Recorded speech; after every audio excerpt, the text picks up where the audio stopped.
Oi, pessoal! Para a aula de hoje, realizamos a abertura de uma caixinha de perguntas em nossas redes sociais para dúvidas sobre o SAV. Primeiramente, é importante entender a diferença entre o suporte básico de vida e o suporte avançado de vida. O suporte básico são procedimentos básicos na assistência inicial em que tanto um profissional quanto uma pessoa leiga pode realizar, enquanto o avançado se dá por técnicas mais complexas e invasivas. Um exemplo é que no suporte básico é realizada a identificação de uma PCR, realiza a RCP e, se possível, usar o DEA. Enquanto no SAV há procedimentos invasivos como a punção de acesso venoso, administração de medicação, intubação e etc. E uma das perguntas que mais recebemos foi: como que identificamos que um paciente está tendo uma PCR e quais condutas devemos tomar para atender esse paciente? Primeiramente, precisamos entender que a PCR é uma condição em que a respiração para e o coração para de bater ou bate de forma insuficiente para o funcionamento do organismo, levando a uma redução na perfusão dos tecidos, resultando em uma acidose lática e comprometendo todos os órgãos. Assim, esse quadro é caracterizado como uma emergência crítica e os procedimentos devem ser feitos de forma rápida e eficaz, para que seja possível aumentar o máximo possível as chances de sobrevivência desse paciente. Aqui no Brasil, nós seguimos os protocolos definidos pela American Heart Association, e esses protocolos são utilizados por nós, profissionais da saúde, porém pessoas leigas também podem utilizar para realizar as manobras de ressuscitação. E essas diretrizes ensinam que quando se deparar com uma pessoa inconsciente e não está apresentando sinais vitais, a pessoa deve solicitar uma ambulância ou pedir para alguém que esteja próximo solicitar, e as manobras devem ser iniciadas imediatamente, até a chegada dos paramédicos, ou em caso de ambiente hospitalar, iniciar as manobras imediatamente, solicitar a ajuda da equipe e comunicar o médico plantonista responsável pelo paciente. A partir desse ponto, o tratamento terá etapas que vamos estar abordando mais à frente da aula. Focando um pouquinho mais na PCR, o reconhecimento se dá através da verificação da consciência do paciente, onde quando você toca e fala com a vítima, não há resposta. Nesse caso, seguimos para a verificação de respiração e pulso, onde ao verificar, o paciente está apresentando uma respiração fraca ou nenhuma, e o pulso podemos estar verificando no pulso, no pescoço, no femoral e etc. E o pulso ele vai estar ausente. E se após essas verificações forem todas circunstâncias negativas, a manobra de RCP deve ser iniciada de imediato. E a manobra deve ser realizada como compressões torácicas a uma profundidade de 5 centímetros, mantendo uma frequência de 10 a 120 compressões por minuto, interminantemente. Já em caso de o paciente estar em um ambiente de APH ou hospitalar, deve ser realizado 30 compressões torácicas e, após realizar as compressões, fazer 2 ventilações e ser integrado o DEA, colocando os eletrodos no peito da vítima, analisando o ritmo cardíaco. Se necessário, deve-se parar a RCP, a equipe deve se afastar, administrar um choque e reiniciar de imediato a RCP. Lembrando que tanto profissionais quanto pessoas leigas podem realizar o procedimento da manobra, contanto que seja de forma eficaz. Como abordar alguém inconsciente sendo uma pessoa leiga? É necessário chamar a vítima e bater nos ombros. Se não estiver reagindo, verifica se está respirando. Para isso, você pode observar a região do abdômen e do tórax, para ver se há movimentos respiratórios. Se a vítima estiver com vestimenta grossa, como o casaco, você pode apoiar levemente a mão sobre o abdômen para perceber se sente os movimentos respiratórios. Verificou que a vítima não respira? Não é necessário verificar o pulso, pois não são profissionais da saúde ou não têm a competência necessária para isso, a não ser que você seja uma pessoa leiga e tenha conhecimento sobre o que está fazendo a técnica certa. Ou seja, verificou que não respira? Já pode iniciar a manobra de reanimação.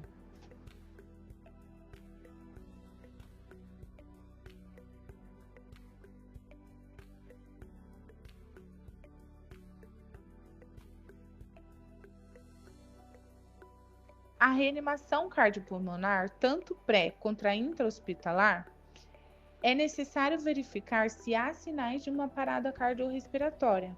Para isso, precisa verificar se o paciente ou a vítima está inconsciente, se tem ausência de respiração, se há sinais ou não de circulação, se há presença de pulso ou não, e por fim, começar uma manobra. Com as mãos entrelaçadas na face hipotenar da mão dominante, posicione na região central do externo, 2 dedos acima do processo tifoide. Com os cotovelos esticados, bumbum empinado, inicie então as manobras. O tórax afunda de 5 a 6 centímetros de compressão. Deixa retomar a posição inicial, nada de fazer meia compressão. Vai até o final e deixa retornar. É muito comum perder o ritmo e fazer rápido, então concentre-se, comprime forte e rimático. Se for via aérea básica, será necessário 30 compressões para 2 ventilações, contando alto para quem for revezar com você as manobras, e ir se preparando. Repete num ciclo de 5 vezes. Para e checa o pulso para ver se voltou. Se você estiver sozinho, é necessário fazer as manobras sequenciais de mais ou menos 2 minutos. Dá em média de 200 a 210 compressões. E assim, verifica o pulso novamente. Na PCR gestante durante a RCP, tem que ser deslocado o útero manualmente para a esquerda.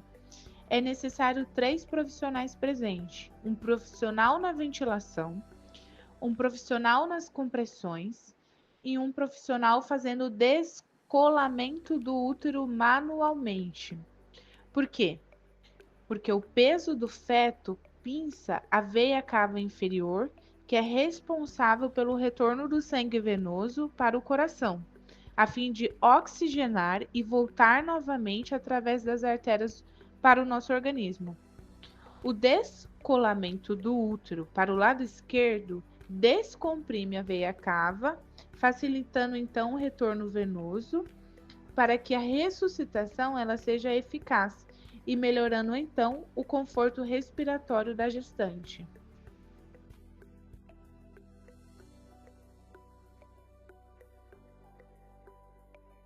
Os protocolos X, A, B, C, D e E são etapas de abordagem sistemática em situações de emergência. Essa sequência organiza as prioridades para garantir uma intervenção eficiente e segura. Descrição das etapas. A sigla X refere-se à ensanguinação maciça, ou seja, se há presença de hemorragia grave. Antes de qualquer outra abordagem, é necessário avaliar e controlar as hemorragias, que podem ser fatais em segundos, principalmente em casos de trauma. A sigla A refere-se à via aérea da vítima. É necessário, então, garantir que a via aérea esteja aberta e protegida. Avaliar se há obstruções como vômito, sangue ou objetos. Realizar manobras para desobstrução quando necessário. A sigla B refere-se à respiração da vítima. Avaliar e intervir na ventilação, checando movimentos torácicos e escutar sons respiratórios, além de fornecer ventilação assistida quando necessário. A sigla C refere-se à circulação da vítima. Avaliar então se há presença de pulso, se o pulso se encontra fino, filiforme, e realizar então as intervenções. A sigla D refere-se ao déficit neurológico da vítima. Avaliar o estado neurológico usando a escala Glasgow ou resposta pupilar, identificando então se há lesões neurológicas graves. A sigla E refere-se à exposição e controle ambiental. Expor o paciente para examinar ou condições ocultas, retirar a roupa se há casos de trauma ou fratura exposta, prevenir o corpo do paciente quando há sinais de hipotermia. Em relação ao controle ambiental, verificar se o local ele é seguro tanto para a vítima quanto para o socorrista. Esses protocolos eles são usados em situações críticas e viabilizam, então, as intervenções que salvam vidas e são ajustadas dependendo do contexto onde se encontra a vítima. O foco é garantir a estabilidade inicial do paciente e uma abordagem sistemática segura.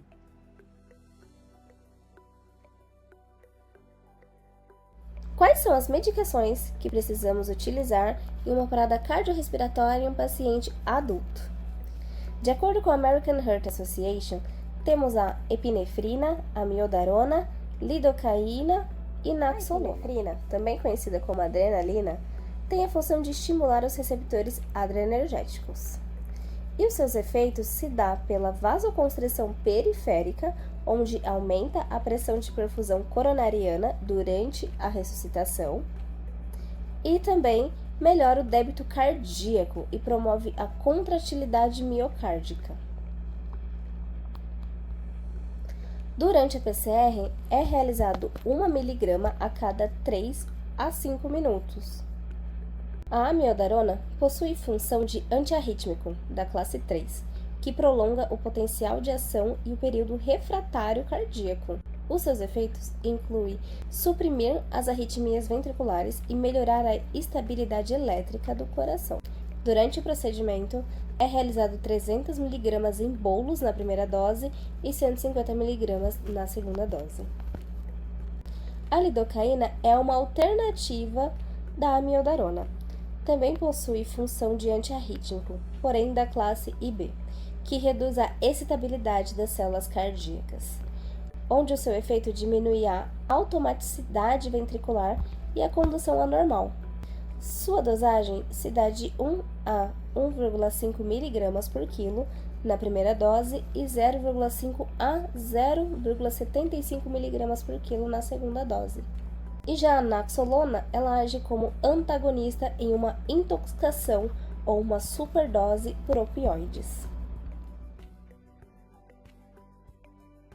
Agora, nós vamos descrever um pouquinho as etapas do SAVI. De acordo com a American Heart Association, a sequência de ações em um caso de PCR em adultos, ao identificar a parada e confirmá-la, temos o primeiro passo, onde se deve iniciar a RCP de imediato, oferecer o O2 e instalar o monitor.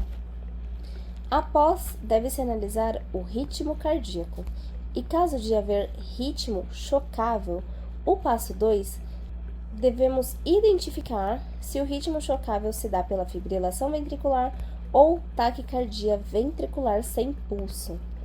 No passo 3, deve ser administrado o choque, e seguir para o passo 4, realizando a RCP por 2 minutos, funcionando o acesso intravenoso ou intraósseo, e após os 2 minutos, deve ser verificado novamente o ritmo. Em caso de ainda haver o ritmo chocável, o passo 5 deve realizar o choque novamente. Após o passo 6, retornamos a realizar a RCP por mais 2 minutos, é administrada a epinefrina e avaliado a necessidade de via aérea avançada. Após os 2 minutos, vamos verificar novamente o ritmo. Se ainda chocável, no passo 7, será administrado o choque e em seguida, no passo 8, será iniciado a RCP novamente e administrado amiodarona ou lidocaína e tratar as causas reversíveis, seguindo assim esse ciclo. Já retornando ao início, após o primeiro passo, caso o ritmo chocável seja não, vamos para o passo 9, onde o paciente apresenta assistolia ou atividade elétrica sem pulso, onde devemos administrar a epinefrina de imediato. E prosseguir ao passo 10, realizando a RCP por 2 minutos, funcionando o acesso intravenoso ou intraósseo, realizar a epinefrina a cada 3 a 5 minutos e avaliar a necessidade de via aérea avançada. Após o tempo, devemos verificar o ritmo chocável. Caso haja ritmo chocável, prosseguimos novamente para o passo 7 em diante. E caso o paciente permaneça com o ritmo não chocável, prossiga ao passo 11, onde realizamos a RCP por 2 minutos e tratamos as causas reversíveis. Após, verificamos novamente o ritmo. Se há ritmo chocável, seguimos para o passo 7. Caso não chocável, vamos para o passo 12, onde, se não houver sinais de RCE, devemos voltar aos passos 10 e 11. E caso houver, devemos ir para os cuidados pós-parada cardiorrespiratória. E também deve ser considerado a necessidade e adequação de prosseguir com a RCP. Retornando um pouquinho no início novamente, a verificação de ritmo chocável após os passos 4 e 6, caso não haja ritmo chocável, devemos seguir para o passo 12. Atuação do enfermeiro no suporte avançado de vida. Primeiro passo na intervenção de SAVE é a identificação precoce da parada cardiorrespiratória. Nós, enfermeiros, devem estar treinados para realizar uma avaliação primária rápida, que envolve a verificação da consciência, respiração e pulso. O reconhecimento rápido dos sinais de deterioração do paciente pode ser determinante para o desfecho. Utilizar ferramentas de triagem e protocolo de emergências, como o algoritmo. A designação clara de funções para cada membro da equipe de emergência é de extrema importância e responsabilidade nós, enfermeiro, devendo ser capazes de identificar e delegar tarefas, garantindo que todos saibam suas responsabilidades. Durante a ressuscitação, para isso é estimular simulações de RCP.